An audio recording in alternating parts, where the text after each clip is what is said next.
Hello everyone. आज हम करेंगे sample question papers term 1 class 10th के। 3 सेक्शंस हैं। Section A B C. Section A में भी 24 क्वेश्चंस है, बी में भी, और हमें सेक्शन सी में 12 क्वेश्चंस है। हमें सेक्शन ए में 20 क्वेश्चन करने, सेक्शन बी में भी 20 और सी में हमें 10 क्वेश्चन करने। ठीक है, वो आपकी मर्जी है, कोई भी करो, पर मैं आपको सारे कराऊंगा जितने भी 24 24 12।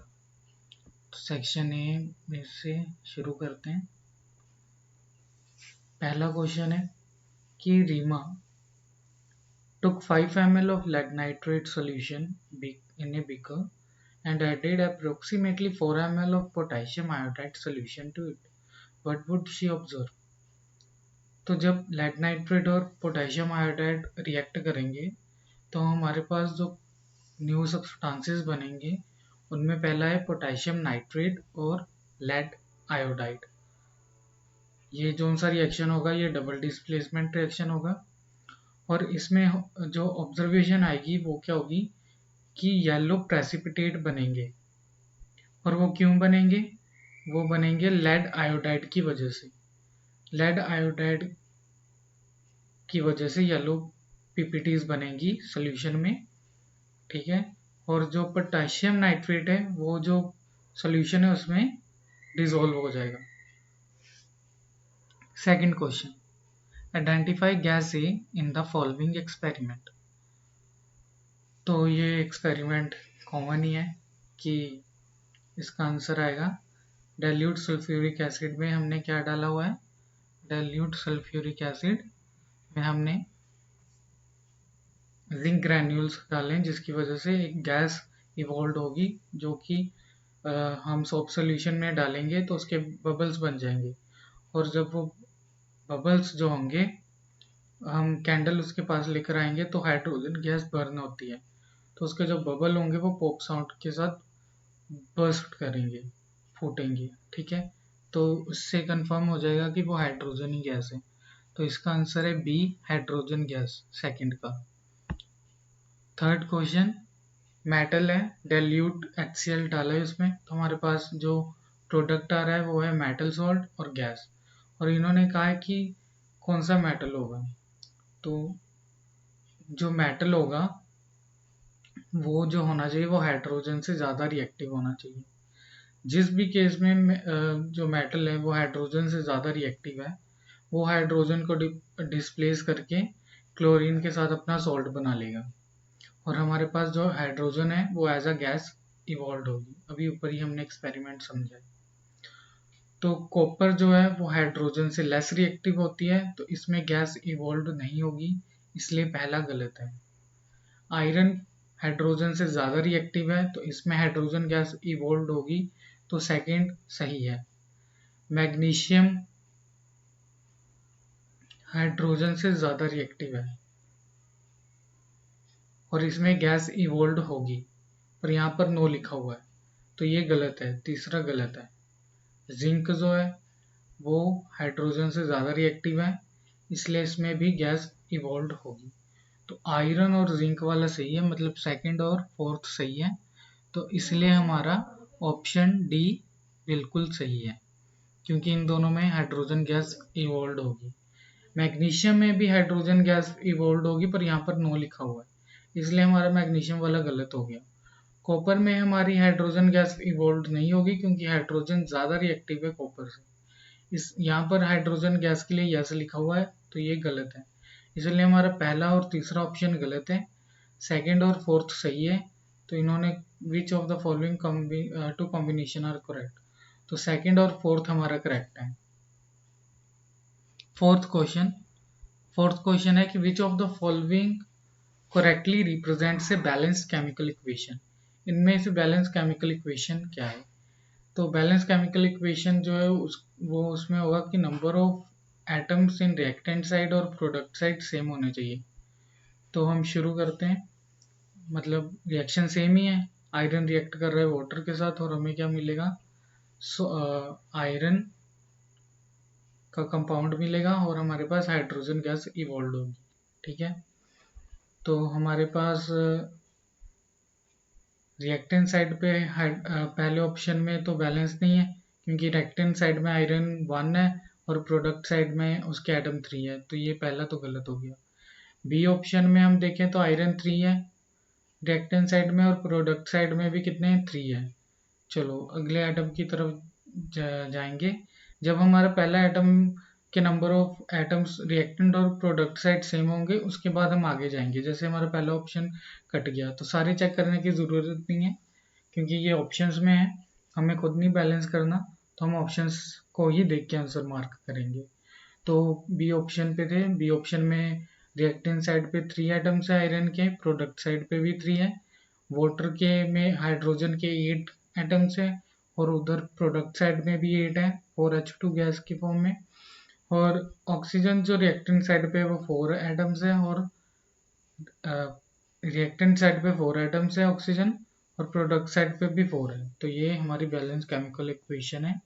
इसमें सारे एटम्स रिएक्टेंट साइड और product side same number of atoms हैं, सारे एटम्स। ठीक है, तो ये हमारा सही है बी ऑप्शन। सी में आयरन के 3 है दोनों साइड रिएक्टेंट और प्रोडक्ट साइड, लेकिन ऑक्सीजन 4 है और वेराज रिएक्टेंट में 1 ऑक्सीजन है।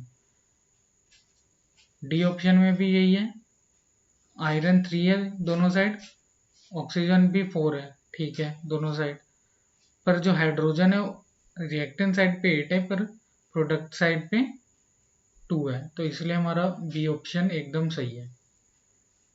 अगला question, question number 5। The graph given below depicts a neutralisation reaction acid plus alkali gives salt plus water. The pH of solution changes as we add excess of acid to an alkali. ये graph दिया हुआ है, इसमें बताया neutralisation reaction depict किया हुआ है। उन्होंने पूछा है कि पीएच और वॉल्यूम ऑफ एसिड में वेरिएशन दिखा रहे हैं कि पहले हमारे पास बिल्कुल ही एल्कली थी, मतलब पीएच 14 है ए पर, फिर हमने जैसे जैसे एसिड डालना शुरू किया तो वो क्या हो गया, न्यूट्रलाइजेशन हो गया, और बाद में क्या हो रहा है हमें बताना है, बाद में वो एसिडिक हो गया, क्योंकि एसिड को एक्सेस में डाला जा रहा है और डी पॉइंट पे आप देख रहे हो कि पूरा एसिडिक हो गया, 7 को क्रॉस कर गया। तो यहाँ पर पूछा हुआ है कि पीएच जो है सोल्यूशन की वो वाली बताओ जहाँ पर एसिड ज़्यादा है। The pH of a solution changes as we add excess of acid to an alkali. तो क्वेश्चन है कि वो लेटर बताओ which letter denotes the area of the graph where both acid and salt are present. Acid और salt दोनों ही present है, acid और सोल्ट दोनों ही प्रेजेंट है। तो एसिड कहाँ पर है, 7 से नीचे जो भी होगा वहां पर एसिड होगा, 7 से ऊपर जो भी होगा वहां पर क्या होगा, बेस प्लस एसिड होगा। बेस प्लस एसिड 7 से ऊपर होगा और 7 से नीचे एसिडिक सोल्यूशन होता है, तो हम नीचे वाला पोर्शन जितना भी है 7 से वो सारा एसिड वाला है, एक्सेस में है एसिड, और क्या है सोल्ट भी प्रेजेंट है। तो हमारा जो लेटर है जो डिनोट कर रहा है कि एसिड और सोल्ट दोनों में प्रेजेंट है वो है बी। और अगर पूछे कि बेस वाला कौन सा है तो जिसमें सिर्फ बेस और सोल्ट हो तो वो हमारा बी पॉइंट और सी पॉइंट दोनों है। ठीक है, अगला 6th क्वेश्चन। 6th क्वेश्चन कह रहा है कि रिएक्शन है आयरन का कॉपर सल्फेट सोल्यूशन में, जिसमें आयरन ने कॉपर सल्फेट में से कॉपर को डिस्प्लेस करके खुद उसके साथ सोल्यूशन में आ गया जो बनाया FeSO4 और हमारे पास कॉपर एज अ सॉलिड में वापस आ जाएगा। तो इसमें पूछा है कि which option is the given table correctly represents the substance oxidised and the reducing agent. तो इसमें से जो सब्सटेंस ऑक्सीडाइज हो रहा है वो है Fe आयरन ही, और जो रेड्यूस हो रहा है वो भी क्या है Fe। इसमें एक बात याद रखना, जो रिएक्टेंट होंगे वही ऑक्सीडाइज होंगे, वही रेड्यूस होंगे, और वही as a oxidising agent work करेंगे, वही as a reducing agent act करेंगे। दोबारा, प्रोडक्ट साइड पे कुछ नहीं होगा, प्रोडक्ट साइड पे हमें सिर्फ प्रोडक्ट्स मिलेंगे, वो कोई रोल नहीं प्ले करेंगे, रोल जो होगा वो सारा रिएक्टेंट साइड पे ही होगा। जो भी खेल वगैरह होगा रिएक्शन में, वो सारा रिएक्टेंट साइड पे ही होगा। प्रोडक्ट साइड पे हमारे पास सिंपली प्रोडक्ट आएंगे। तो ऑक्सीडाइजिंग सब्सटेंस भी हमारे पास रिएक्टेंट साइड पे ही प्रेजेंट होगा, और रेड्यूसिंग सब्सटेंस भी हमारे पास रिएक्टेंट साइड पे होगा। इसी तरह रेड्यूसिंग एजेंट और ऑक्सीडाइजिंग एजेंट भी हमारा रिएक्टेंट साइड पर ही प्रेजेंट होगा। प्रोडक्ट साइड से हमें कुछ नहीं लेना देना। तो यहाँ पर जो ऑप्शन ए है वो एकदम सही है कि आयरन ही हमारा ऑक्सीडाइज हो रहा है और आयरन ही हमारा as a reducing agent work कर रहा है। अगला 7th क्वेश्चन। 7th क्वेश्चन है the chemical reaction between copper and oxygen can be categorised as. तो कॉपर और ऑक्सीजन का रिएक्शन कैसे कैटेगराइज किया जा सकता है? Combination reaction. कॉपर और ऑक्सीजन जब रिएक्ट करेंगे तो हमारे पास कॉपर ऑक्साइड बनेगा, जो कि एक कॉम्बिनेशन रिएक्शन है। Which of the given options correctly represent the parent acid and base of calcium carbonate? तो पेरेंट एसिड कौन सा है और calcium carbonate, which of the given options correctly represent the parent acid and base of calcium carbonate? जो calcium carbonate है उसका जो parent acid और पेरेंट बेस है वो कौन सा, मतलब इन ऑप्शंस में से होगा?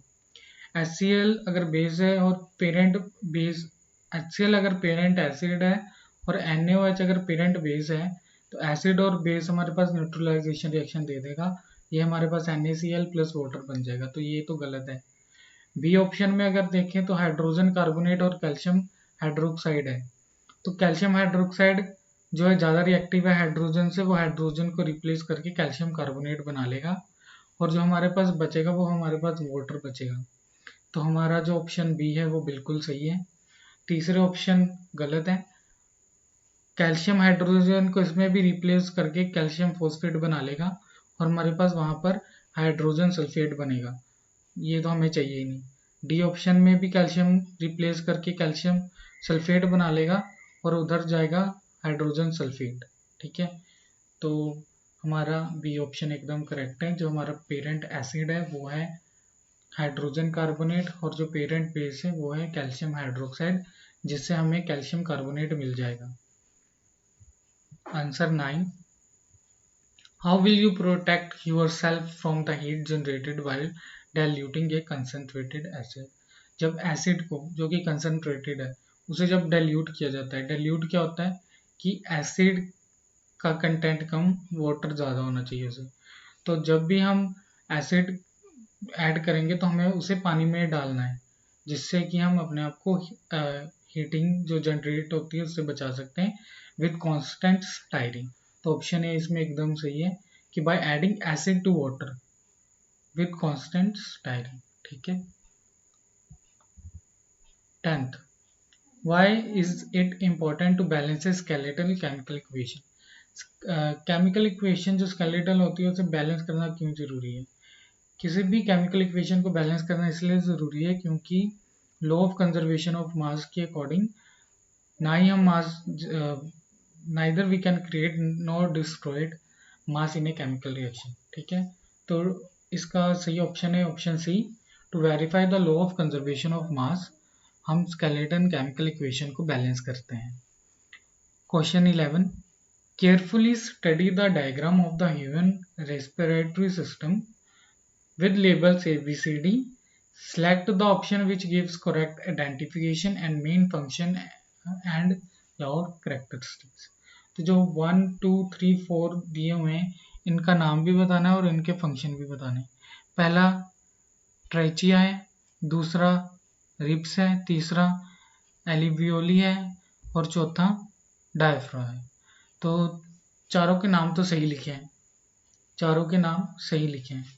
अब इनके फंक्शन भी देख लेते हैं सही लिखे हैं कि नहीं।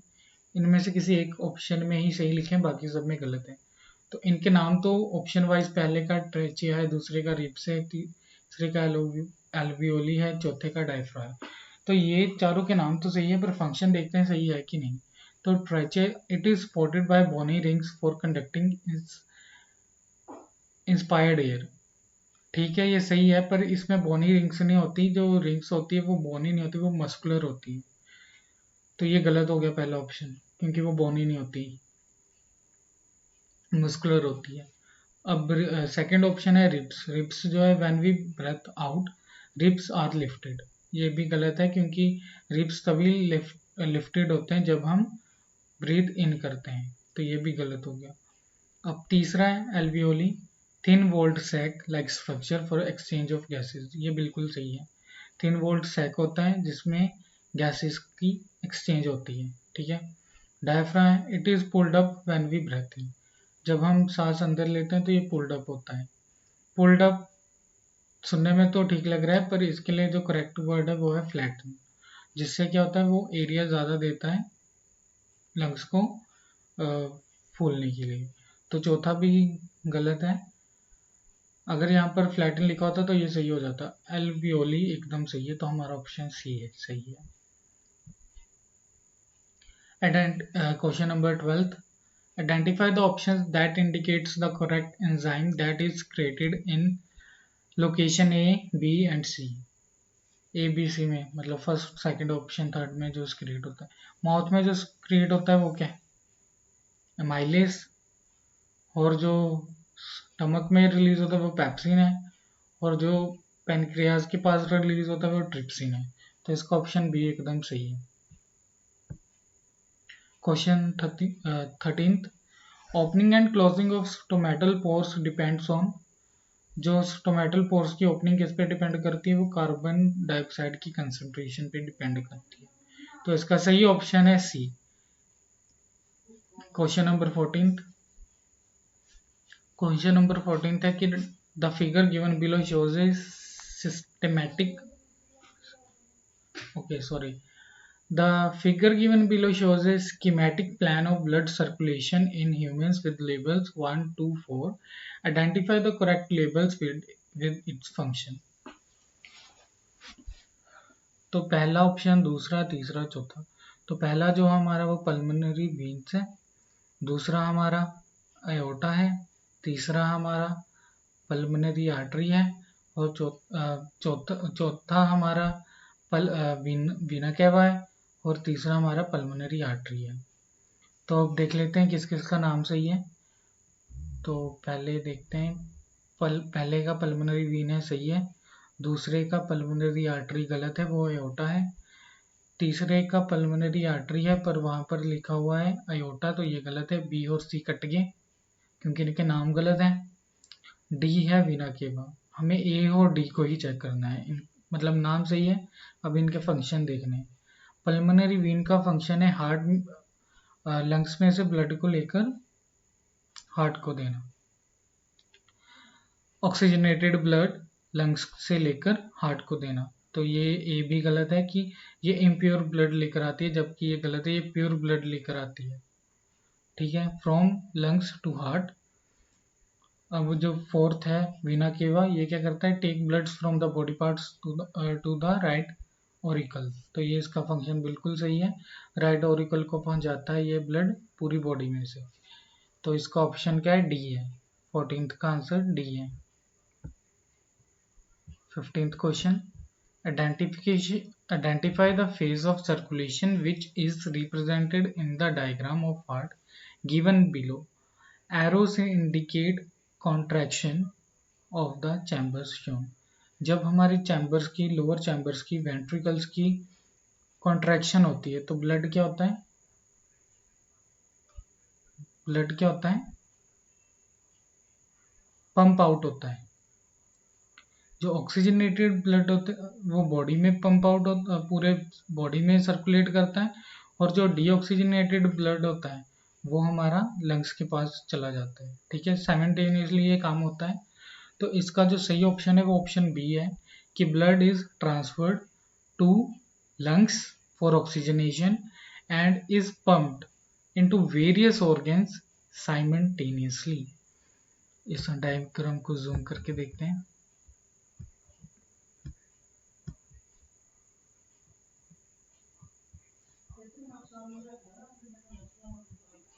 ये देखिए, हमारा ये येलो एरोस इंडिकेट करें कि हमारा हार्ट क्या है, कॉन्ट्रैक्ट कर रहा है, और ये जो ब्लू एरोस ऊपर है, ये वाले ब्लू एरोस,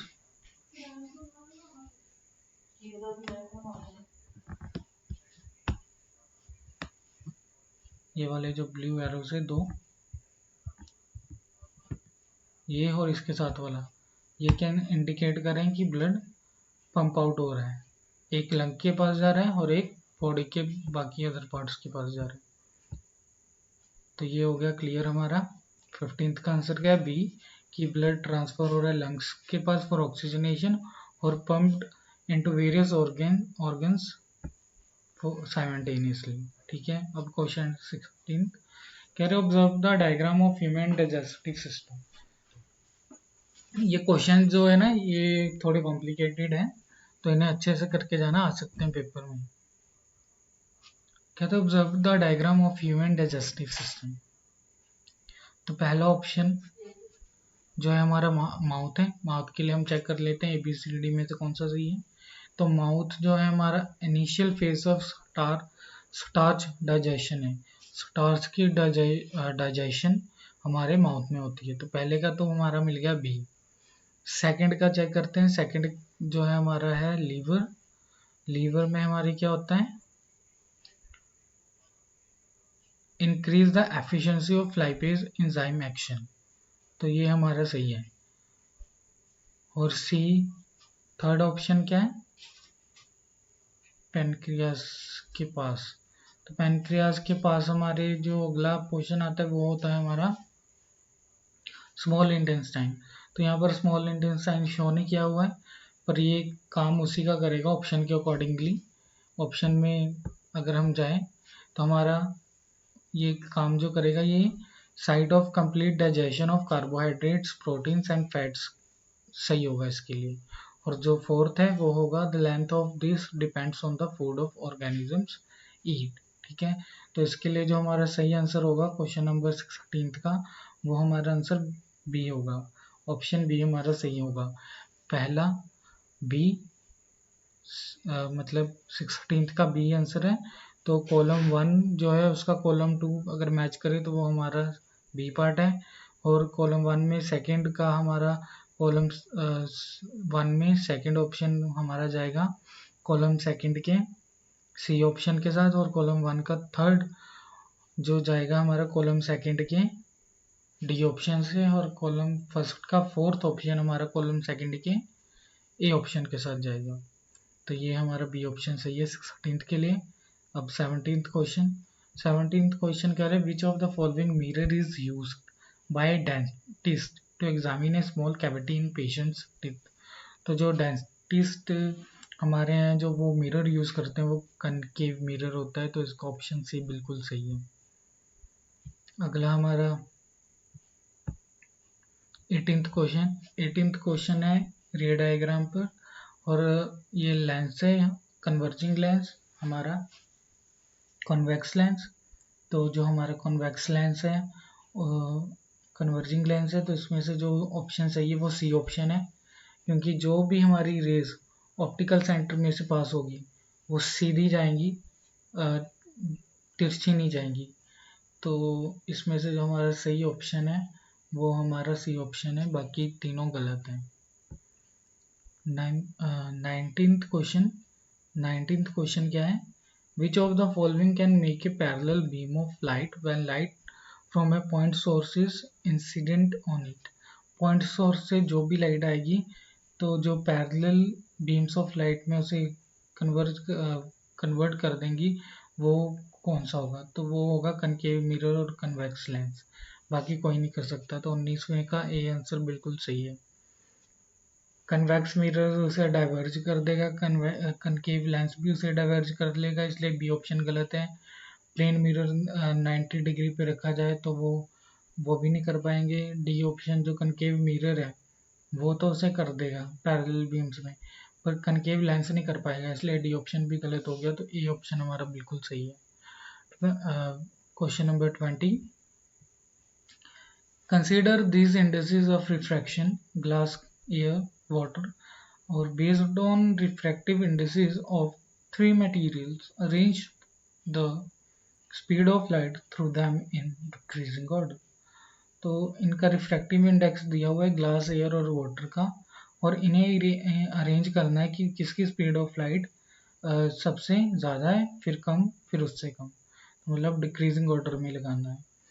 तो इसके लिए हमें 20वें का आंसर सी है कि सबसे ज़्यादा स्पीड ऑफ लाइट किसमें है।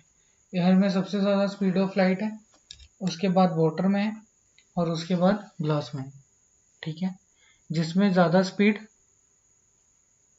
उसका रिफ्रैक्टिव इंडेक्स सबसे कम। तो जिसका रिफ्रैक्टिव इंडेक्स सबसे कम है वो है एयर, फिर है वाटर, फिर है ग्लास। जिसका रिफ्रैक्टिव इंडेक्स कम उसका स्पीड सबसे ज़्यादा, और जिसकी स्पीड सबसे ज़्यादा उसका रिफ्रैक्टिव इंडेक्स सबसे कम।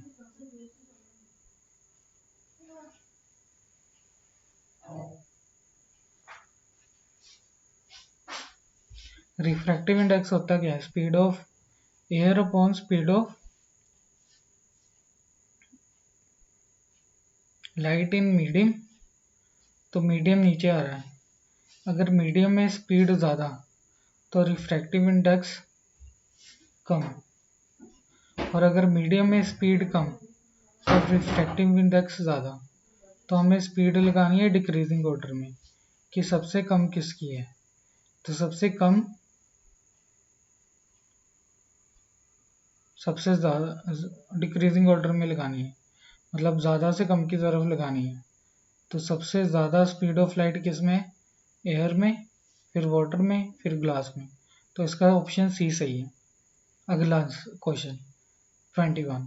If a beam of red light and a beam of violet light are incident at the same angle on the inclined surface of a prism from air medium and produce angle of refraction R and V respectively, which of the following is correct? तो correct option है B, angle of refraction of red light is greater than angle of refraction of violet light।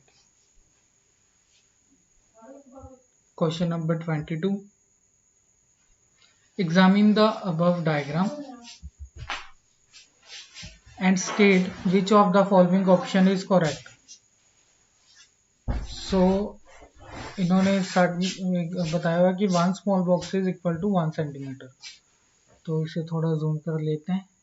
तो अगर आपको दिख रहा है तो हमारा जो सी है वो पी से 6 बॉक्सेस अवे हैं। दैट मीन्स जो सेंटर ऑफ कर्वेचर है कनकेव मिरर का वो हमारा 6 सेंटीमीटर है उसका डिस्टेंस, और हमारा जो फोकस है वो 3 सेंटीमीटर है, और ये वाई एक्सिस की तरफ है इसलिए ये माइनस में होगा।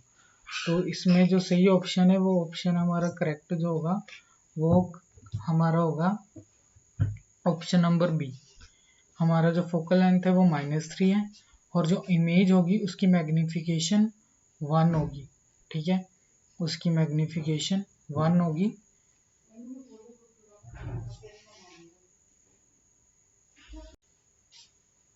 मतलब जितनी हमारी ऑब्जेक्ट है उतनी हमारी इमेज बनेगी। ठीक है, क्वेश्चन नंबर 23। क्वेश्चन नंबर 23 है कि अगर the angle of incidence from air to glass at a point O on the hemispherical glass slab is 90 degree है इसका आंसर।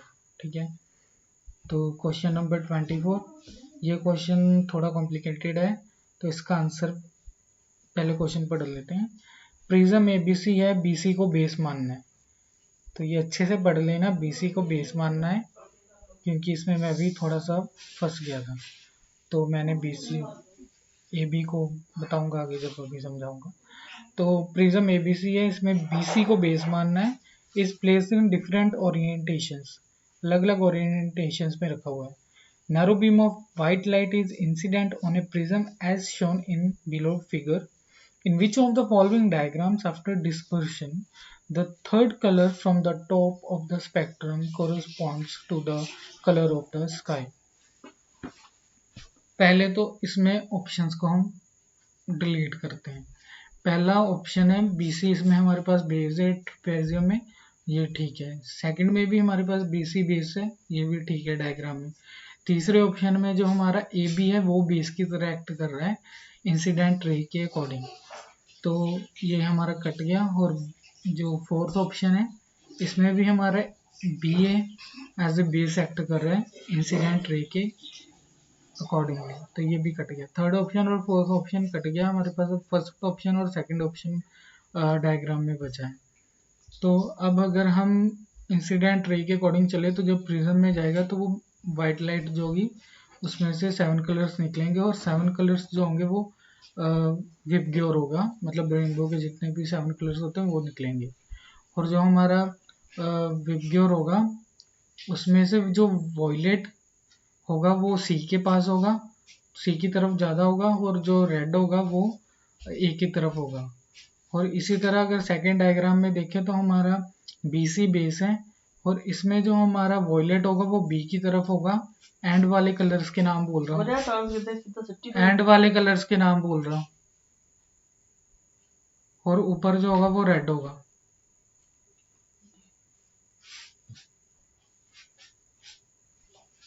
तो इसीलिए अब ये दोनों ठीक है, पर उन्होंने साथ में लास्ट लाइन में ये भी बोल दिया है कि जो थर्ड कलर होगा, third colour from the top spectrum correspond to colour of sky, मतलब ब्लू कलर टॉप पे तीसरे नंबर पे आना चाहिए।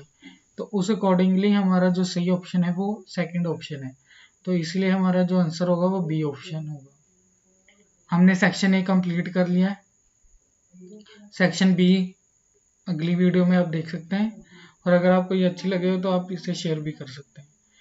चैनल को सब्सक्राइब करना ना भूलें, ऐसी वीडियोस और आपको मिलती रहेगी। Thank you for watching this video.